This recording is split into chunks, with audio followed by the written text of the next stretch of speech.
안녕하세요, 임반장입니다. 제가 오늘은 이 구매된 제품을 새롭게 소싱을 해가지고 일주일 정도 광고를 돌려봤는데 결과값이 꽤 좋아가지고 어떻게 이 쿠팡 광고를 세팅을 해야 되는지에 대해서, 이건 제 강의에도 있는 내용이기 때문에 짧게 핵심만 포인트로 말씀을 드려볼게요. 과거에 광고 관련 영상에서 말씀을 드렸듯이 만원도 지출을 안 하고 광고 로아스를 운운하는 그런 영상들, 그런 건 좀 걸러 들으시라고 말씀을 드렸고요. 여러분이나 저나 바로 쉽게 따라서 팔 수 없는 물건들을 가지고 얘기하는 영상들이 있어요. 예를 들면 지역 특산물, 브랜드 제품, 시즌성 제품, 이런 걸 단기간에 팔면서 광고 로아스의 비밀 어쩌고저쩌고 하면서 강의로 연동시키는 거는 여러분들이 잘 판단하셔서 보시면 되겠습니다. 저도 제 상품이 많진 않지만 그 상품 중에서 광고 로아스만 잘 나온 걸로 따지면은 이렇게 100원, 200원 써가지고 몇만 원짜리 팔면은 3만 프로, 2만 6천 프로, 17,000% 이런 제품들 많이 있습니다. 이런 것만 캡처 떠가지고 어그로 영상을 찍으면 한도 끝도 없겠지만, 이런 반면에 안 나오는 제품도 많이 있습니다. 0건, 로아스 0인 제품이 대부분이에요. 왜? 광고비를 소진했는데 물건을 안 사면 로아스가 0인 거잖아요. 근데 그런 부분을 다 유튜브에 얘기를 할 수는 없죠. 아무튼 이 앞전에 제가 썸네일로 말씀드린, 제가 85,000원, 86,000원 정도 써가지고 로아스가 1,500 정도 나온 제품은 당장 여러분 누구나 당장 소싱을 해서 팔 수 있는 타오바오 제품이고요. 대신 조건이 있습니다. 네, 여기 설명드릴게요. 첫째,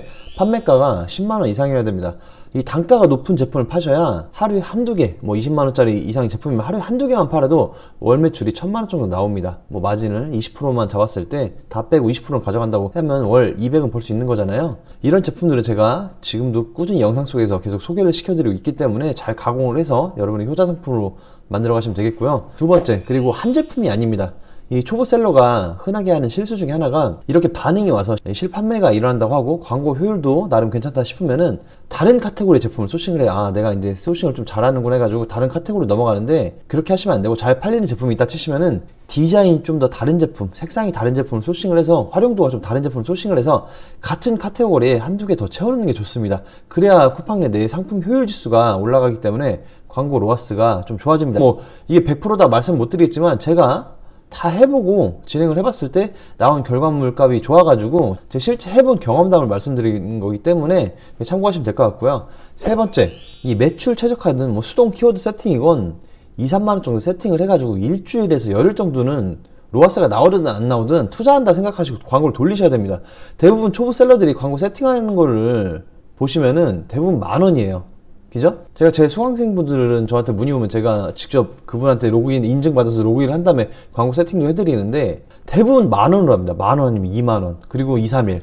이것도 하루 이틀 돌리고 주문이 없으면 광고를 끄고 또 새 상품, 다른 상품을 소싱하러 가시거든요. 자기가 상품 소싱을 잘못한 줄 알고 그렇게 하시는데, 이게 이렇게 반복되면 효자 상품을 만드는데 오랜 시간이 필요합니다. 그래서 상품 하나를 소싱하면은 임의로 구매 후기를 만들고 거기에 썸네일로 일단 차별화를 두셔야 되고, 썸네일이랑 상품명을 보고 내 제품을 클릭하는 겁니다. 클릭 자체가 안 일어나면은 판매할 가능성이 제로잖아요. 그러니까 항상 초보셀러분들은 썸네일을 항상 최소 3, 4장, 4장 이상 이렇게 채워두시고, 동일 제품이라도 약간 다르게 포인트를 넣어서 구성을 해보세요. 쿠팡이 예전에는 몇 달 전만 해도 흰 배경에 눕기 딴 제품으로만 썸네일을 구성하라고 했었거든요. 근데 이게 다 컴퓨터 AI로 묶이고 하는 오류가 생겨서 이 부분을 좀 개선시킨 것 같아요. 그게 제가 눕기만 딴 사진으로 썸네일을 하라는 게 저는 셀러 입장에 되게 이해가 안 갔거든요. 같은 상품이라도 내가 어떻게 이 제품을 구성을 하고 상세 페이지를 더 이쁘게 꾸미고 후킹 요소를 어떻게 잡느냐에 따라서 고객한테 판매해서 더 비싸게 받는 건 내 능력인데, 다 같은 썸네일로 이 정형화를 시켜버리면은 우리는 이 쿠팡에 있는 중국 판매자를 이길 방도가 없습니다. 그쵸? 나라마다 물가 자체가 틀리기 때문에 우리가 만원 남겨먹고 중국 판매자 2, 3천원 남겨먹어도 훨씬 이득입니다. 자, 이런 부분이 있기 때문에 항상 썸네일에 신경을 쓰시고, 이렇게 광고를 일주일에서 열흘 이상 돌렸다고 하시면은 광고 보고서가 있을 거예요. 그래서 네 번째로, 광고 보고서를 보시고 제외 키워드 설정을 해주셔야 됩니다. 저는 애초에 이제 수동 키워드를 세팅을 하고 스마트 타겟팅을 좀 켜놓은 다음에 필요없는 제외 키워드를 이렇게 잡아나가고 있거든요. 근데 이게 번거롭다 하시는 분들은 매출 최적화를 열흘 정도 돌리시면은 광고 보고서가 떠요. 그럼 여기에 내 상품과 연관도가 떨어지는데도 광고비를 많이 잡아먹는 키워드들이 있단 말이에요. 매출 최적화는 내가 키워드 단가를 마음대로 설정을 할 수가 없어요.